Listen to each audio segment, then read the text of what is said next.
Welcome into the latest edition of ESPN FC. I'm Dan Thomas, joined by Craig Burley here in the studio. We'll kick things off with the latest news surrounding one of Arsenal's star men. We saw Bukayo Saka, of course, in crutches after coming off in the first half of their victory at Selhurst Park.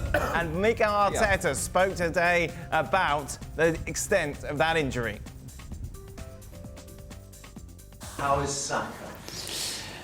He's not looking good. He's going to be out for many weeks.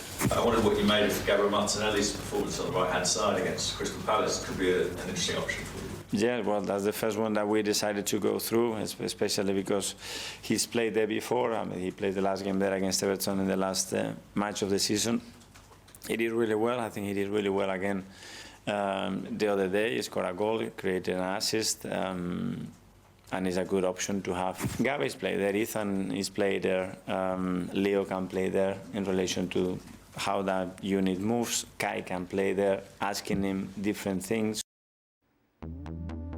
So Arteta saying he does have options to replace Saka during this time that he's off. Just a reminder who Arsenal have got. Not the end of the world, actually. Ipswich, Brentford, Brighton, Spurs, Villa, Wolves and City. It could be a lot worse, as could our line-up today as we welcome in Frank Leboeuf, Julien and Mario Melchiot join us. But before Craig goes off on crutches, let's ask him what he thinks about Arsenal and the problem that this will cause them. If I survive this show, it's going to be a miracle. Well, yes. Yeah. Some will be hoping you don't. Well, me too. Me too. Obviously, huge blow. We saw him leave the Selhurst Park Stadium in crutches. Very unusual for a hamstring injury. It tells you how acute it was. They realised that obviously straight away. Took every precaution not to put any pressure or do any more damage to that area. Just in the desperation that he's going to be back sooner rather than later. But as the reports are out there, it is weeks. And for anybody coming back from such serious hamstring problems, it's a psychological battle. Yeah, you were talking about this on Saturday, weren't you? That first run. You know, the physio and the scans, they can tell you you're okay, but it is, and we've seen it with Mickey van de Ven at Tottenham, one of the quickest players in world football, continually, well, certainly in the last couple of years, have these hamstring issues. And then, as I said to you, it becomes this sort of mind game with yourself because you want to push yourself and you want to be back, but it's that first sprint, it's that first long run, it's just in your head, is this going to go again? You know, with a knock or a bruise or something like that, you kind of can go through that pain barrier. With a muscular injury, particularly a hamstring, you cannot. So it's a huge blow for Arsenal. As a player who most of us are big fans of. Yeah. Can they get through this period without him? I think they can, but it's clearly stating the obvious going to be more difficult because he is so important and he does link up so well with Martin Odegaard, who kind of missed each other when Odegaard was out, and now Saka's going to be gone. Of course, Raheem Sterling is injured. Another player that's come in to bolster the squad that could have played on that right-hand side. So he's got some thinking to do. It's not the... Look, players get injured. It's not the end of the world, but it is a massive blow, particularly when Liverpool are playing so well, and particularly when you're chasing your tail and you're already behind, with all these games coming up over the Christmas and New Year period.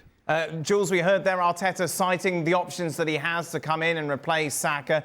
Craig mentioned, you look at the quality of the opposition in January and over the next few weeks, it is not the end of the world, but it obviously is something that Arsenal fans wouldn't choose to happen at this time of year.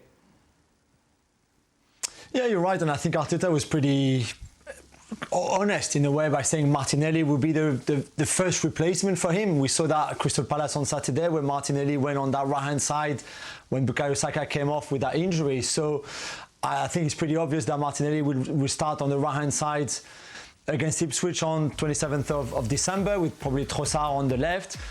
The thing is, one, I don't think there's any replacement for Bukayo Saka in this team, full stop. This is how important he is. And then Martinelli is a different profile. To start with, he's right-footed.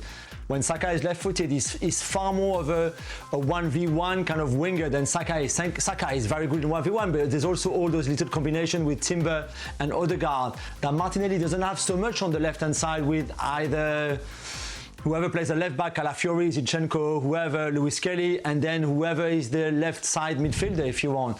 So even for Odegaard and Timber, it would be very different to have Martinelli there than to have a Saka clone, almost, if you want. So it'd be very interesting. I think on a short term, and again, Arteta said many weeks, we don't know, that could be 4, 5, 6, we don't know. But we saw with Odegaard, 2, 3, 4 games, maybe you can cope. After that, it's, I think, too long and you miss those players too much. Yeah, that's the interesting point, isn't it, Mario? We saw Odegaard and how his absence affected Arsenal's form. Saka, you would imagine, would have that same sort of influence. Yeah, you know, like the way he's playing and everybody's talking about it, I think, you know, mentally this kid is very, very strong, you know, because we go way back, you understand, in the national team, then we took him back into the national situation. He's very important for the team because he's not only like, you know, like you have leaders, right? But some leaders don't always have to wear the armband. So you said it already, Odegaard was out and they were missing something.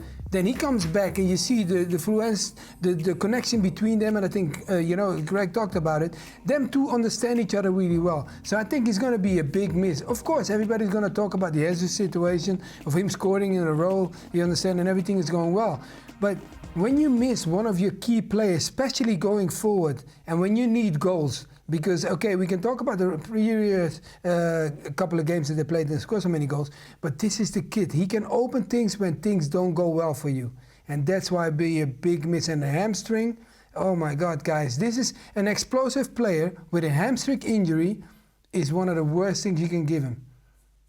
What's interesting, Frank, overall, when you look at Arsenal and put them in the title discussion, is that if Liverpool win their game in hand, 9 points is the difference between Arne Slot's side and where the Gunners sit. Not many were expecting Liverpool to put in this sort of performance so far this season. And it does put the pressure on Arsenal, doesn't it, that they can't afford too many slip-ups. They've only lost twice this season, but it's the draws that have killed them, 6 in total. Yeah, that's the main concern, and because Bukayo Saka was going to miss so many games, they can't afford to lose anymore. I mean, Liverpool have shown yesterday the strength that they have and the quality and the talent that they have, and they cannot. And Arsenal, if they want to catch them up, they will have to be perfect.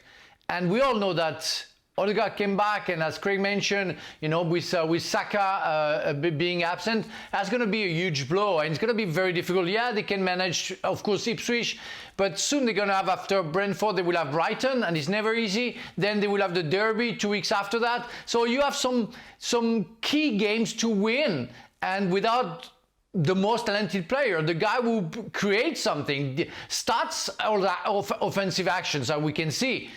That's going to be very hard, and they cannot afford, as you mentioned, to lose any more games because Liverpool is going to keep on working hard and not keep on winning.